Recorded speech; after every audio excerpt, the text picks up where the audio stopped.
Yo, it's Joe, and welcome to another video. Now, let me let you in on a little secret. Remember when you stubbed your toe the other day? That was me. Remember when you couldn't sleep the other night because no matter how you turned your pillow, it was still hot? It was all me, baby. Planned it all out. I planned everything. I'm a genius.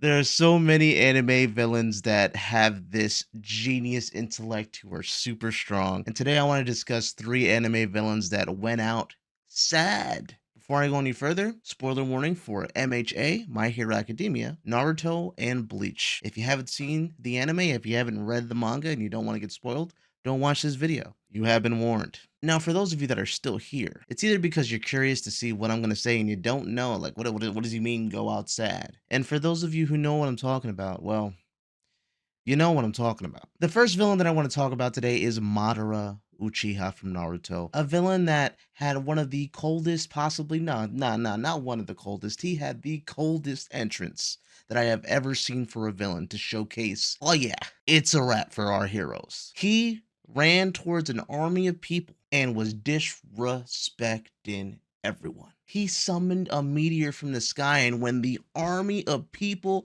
had to work together to stop this meteor and were cheering and celebrating because in this anime, summoning a meteor has been something that we've never fucking seen before. They stop it, and he's like, oh wow, man, that's great, good for you. But what are you gonna do about the second one? And he drops the second meteor. The five Kages are jumping this man, huh? 5-on-1. They say, hey, there's no rules in war. There's no rules in battle. You gotta do what you gotta do. Madara's like, oh, alright.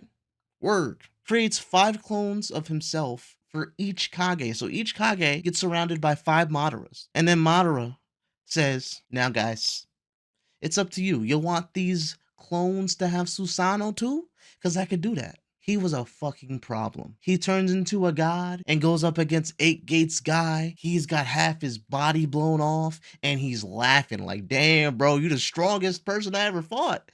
But you ain't done yet, are you? I still want to fight. He was ridiculous, had crazy regenerative abilities towards the end of his fight. He just was a menace. And what did Kishimoto do? Did the biggest ass pull of the century. He made Zetsu, who was shown throughout the show to be carrying out Madara's will. It's pretty clear it was Madara's will. And Kishimoto says, nah, guys, you know what? That's not Madara's will. That's the will of the main bad guy or girl of this series that you're gonna only learn about in the last few chapters of the series. Just gonna come up out of nowhere and is now the new big bad person. She was actually pulling the strings all along. Eh? And Madara proceeds to get taken out by this Zetsu because the Zetsu stabs a hole through his chest, basically. So let me get this straight. Madara was able to take on all these other people, regenerate from this crazy amount of like just damage that he took. He's fine with that, but he gets stabbed through the heart by a Zetsu, even if it's a sneak attack. And that's it, huh? That's how he's getting taken out? He gets taken over by Kaguya, and the last time that we see him is when Kaguya is taken out, and he's on the floor, and they try to give him his little redemption so that we can kind of, it's okay, Madara, it's fine, you were good all along. I can't stand it. They did my boy dirty. They massacred my boy. I hate that trope. I hate it when people do that. And Kishimoto, that was a terrible way to end off on Madara, but let's go on. All for the one.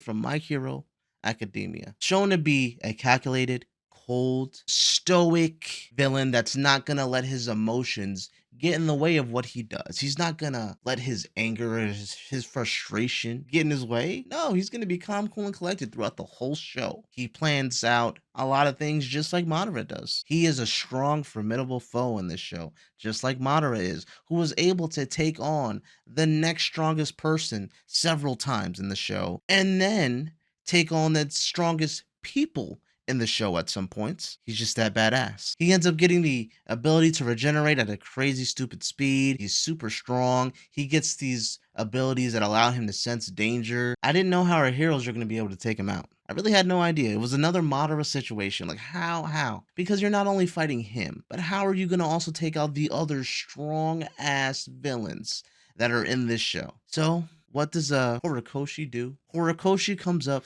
with a great plan. Let's turn this cold, calculated, strong-ass villain into a figurative and literal baby. Huh? throwing a tantrum. Get him out of his element mentally and get him out of his element in character physically so that he's not as strong as he was.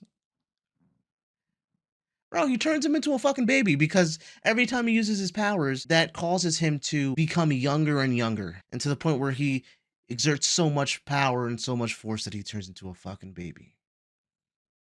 Really? Into a baby, Horikoshi? That's what we doing to the most cold, calculated motherfucker that planned literally everything out, who was damn near a villain and pulling strings since quirks were invented? Negative, sir. You disrespected my boy. And he ain't even my boy. I don't even like him that much as a character, to be honest with you. I just know that he's cold, calculated, strong as hell. And that was something that you did that was out of character, that was an ass pull, Horikoshi. But it wasn't the worst one. The worst one goes to Yhwach. You see, Yhwach is how should I put this? Rhymes with Botsy. He's based off of Bitler. This guy is another cold, calculated villain who's super strong, who, at the end of the manga, becomes God and is able to see past, present, and future. So he's strong as hell. Arguably the strongest person in verse, physically, energy, whatever you want to call it. And then he gets the power to see everything that was and ever will be. How do you beat that? You don't. You don't beat that. Anything you try to do is just something that you're gonna have to pull out. Just pull it right on out. And that's exactly what Kubo did. Kubo took the previous big bad of the series, Aizen, who was another cold calculated villain, who did not go out as sad, even though it's debatable how in the hell did they get him strapped in that chair. Why would he agree to be strapped? It did, you know, whatever. Chair Sama, I don't know. I'm skeptical on Chair Sama. But anyways, Aizen has the ability to create illusions, vivid illusions. Illusions so vivid that just they're real basically to you. And he has Yhwach, who knows everything that is and will be and was and all that. Get tricked by an illusion? Yhwach should know that Aizen is going to do this. Yhwach should know what the illusion is at this point. You get tricked by it anyways? Come on, man. That was the biggest insult to my intelligence that I can recall in a long, long, long time. And when it comes to you doing that for a villain in a manga who's built up to be this way, was just not cool. Hella disrespectful, actually, to the fan base. I felt disrespected. And it just killed my whole vibe. Every time this happens with these villains, it just messes with my whole vibe. I hate the trope. Why can't we just write villains and make them powerful, but plan it out maybe? I don't know. Think about the implications of you giving somebody the power to see all that was and ever will be. Giving somebody the power to summon a meteor to regenerate at a stupid amount of speed, have everybody go into a genjutsu, be arguably the strongest person in the world who was pulling the strings, but he wasn't pulling the strings because I'm gonna make a villain in the last little section of this series that you never heard of be the big bad person who was really in control that you never knew about. I'm gonna take this villain who was cold and calculated this whole show and turn him into a figurative and literal baby at the end. But why though? But why though?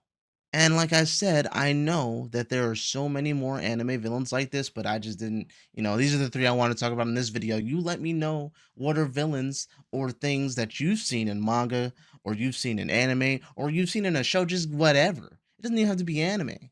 Because the trope is out there. What's one that comes to your mind that pissed you off, that insulted your intelligence? Let me know in the comments. If you made it this far, thank you for watching. Leave a like at least for your boy. I'm going to see y'all in the next one.